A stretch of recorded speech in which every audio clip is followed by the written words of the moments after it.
Greetings, YouTube.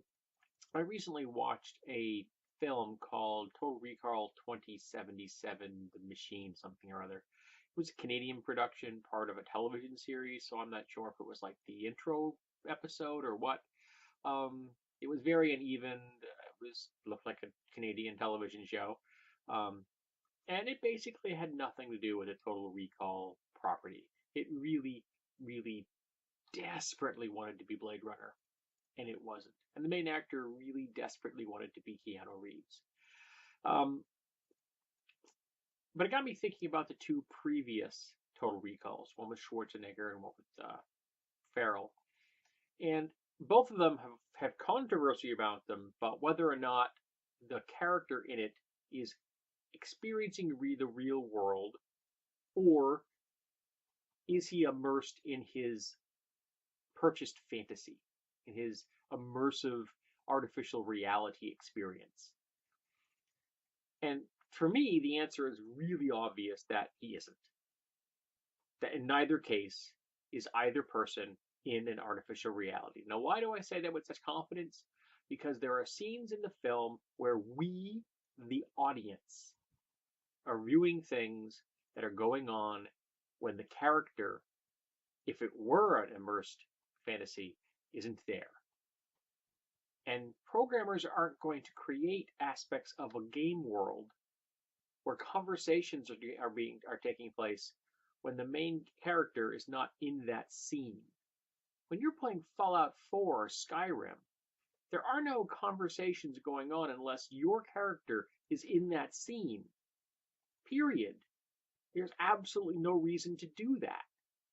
So because we, the audience, are privy to this, it must mean that we're looking at reality, as bizarre and twisted and strange as it may seem. So it got me thinking, if I were going to do this, if I were going to direct a Total Recall, how would I do it?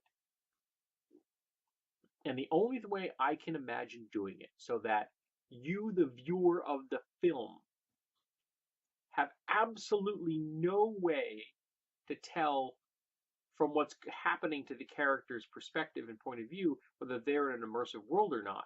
You'd have to pick up the clues and things along the way. The only way to do that would be first person. The entire film from a first person perspective.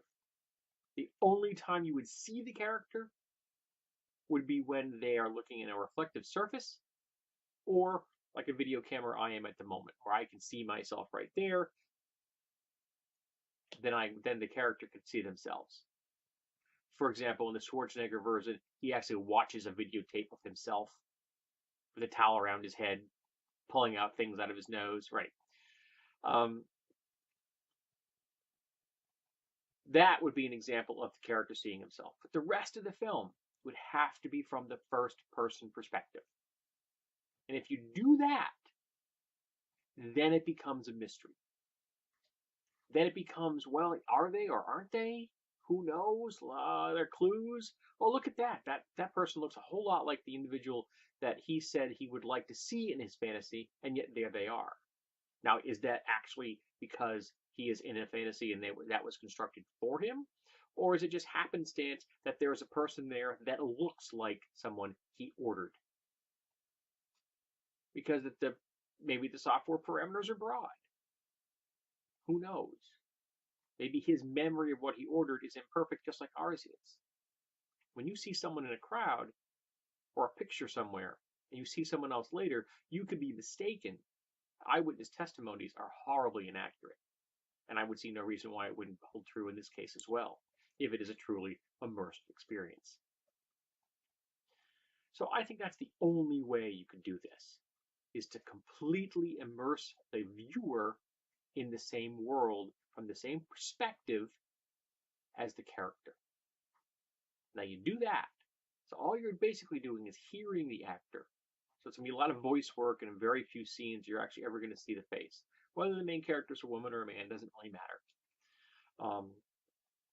And it would be remarkably easy to do the film at the same way.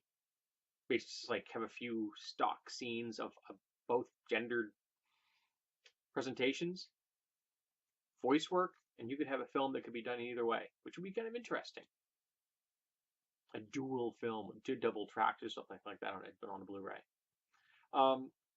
So that's the only way I could think you could do it, to really ever have it to be a mystery.